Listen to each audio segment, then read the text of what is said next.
नमस्कार, आपण पाहता तेर न्यूज।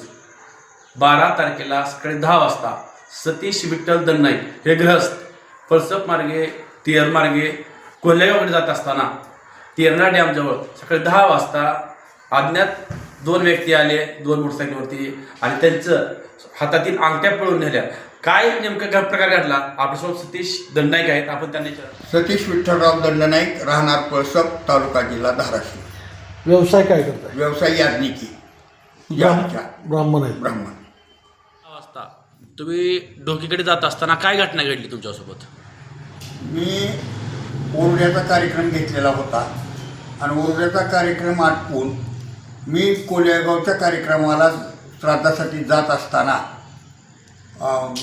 तेर ढोकी मार्गे जात असताना त्या ठिकाणी त्या वॉटर सप्लायजवळ माझ्या पाठीमागून एक बाईक आली आणि त्या पहिल्या माणसानं, चालवणाऱ्या माणसानं मला हात वरी केला आणि किती वेळ झाला आम्ही तुम्हाला पाठीमागून हाक मारत होतो, तुम्ही तसंच निघालात। मला वाटलं की काय ना काय ते रस्ता चुकले असतील म्हणून मी माझी बाईक उभा केली आणि उभा केल्यानंतर त्यांनी माझ्याजवळ आले आणि त्यांनी मला विचारलं। किती लोक होते ते? प्रथम 2 होते बाईकवरच्या आणि त्याच्यापैकी मला एक जणाने विचारलं की बाबा मी या ठिकाणी CID म्हणून मला पाठवलेला आहे आणि ह्या ठिकाणी श्रीमंत मस्के ह्याच्यावर काल अटॅक झालेला आहे, तरी त्या शोधासाठी आम्ही काढलो तर त्याचे शोधासाठी आम्ही तुम्हाला थांबवून घेतलं आहे असं म्हटल्याबरोबर तर पाठीमागून नंतर दुसरी बाईक आली, त्याच्या मागचा पाठीमाग त्यांना हात वरी केला, ती बाईक त्यांनी उभा केली, त्याच्यामधला पाठीमागचा माणूस मुलगा खाली उतरला आणि त्याला त्या पहिल्या माणसानं, जे माझी पहिल्यांदा बाईक अडवली होती त्या माणसाने त्याला विचारले की अरे मूर्खा, म्हणले इतकं सोनं महाग झालेलं असताना तू ह्या हातात अंगठ्या घालून का फिरतोस, मी CID आहे असं करून त्यांनी आयडेंटिटी नुसतं असं दाखवलं आणि खिशात घातलं। त्या आयडेंटिटीवरती काय लिहिलं होतं? काहीच नाही, कोणी पाहिलं नाही ना, कारण त्याने आम्हाला दाखवलं नाही का, नुसतं हातात काढलं असं दाखवलं आणि खिशामध्ये ठेवलं आणि कार म्हणले की अंगठ्या एवढं सोनं महाग झालं असताना तू घालतो, तू म्हणले सोनं। मग त्यानं त्या अंगठ्या काढून त्या पहिल्या माणसाच्या हातामध्ये दिल्या, त्यानं त्या कागदाच्या पुरीमध्ये बांधल्याने खिशामध्ये ठेव म्हणून सांगितलं।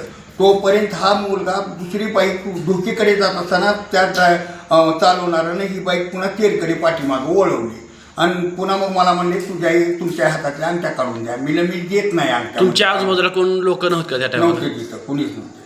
हां, मग अंगठ्या काढून दे म्हणजे, अंगठ्या काढून दे म्हटल्यानंतर मी देत नाही म्हणल्यानंतर माझा एक जणांना हात धरला, हातातल्या अंगठ्या काढल्या, मी काय प्रतिकार केला नाही ना काही नाही आणि त्या पुरीमध्ये बांधल्या।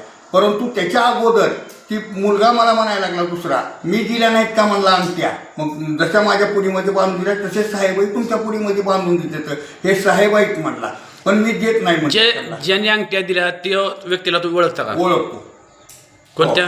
ज्यांनी अंगठ्या काढून दिल्या? ज्याने अंगठ्या काढून दिल्या त्या व्यक्तीला मी ओळखतो आणि ज्याने घेतला त्यालाही ओळखतो।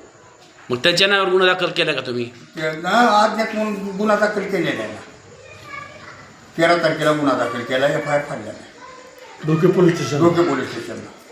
आणि ओळखता म्हणता आणि गुन्हा दाखल अज्ञात म्हणून कसं केला? अज्ञात म्हणून नावच माहित नाहीत ना आपणाला। ओळखता कसं? चेहरेपट्टीहून ओळखतो ना।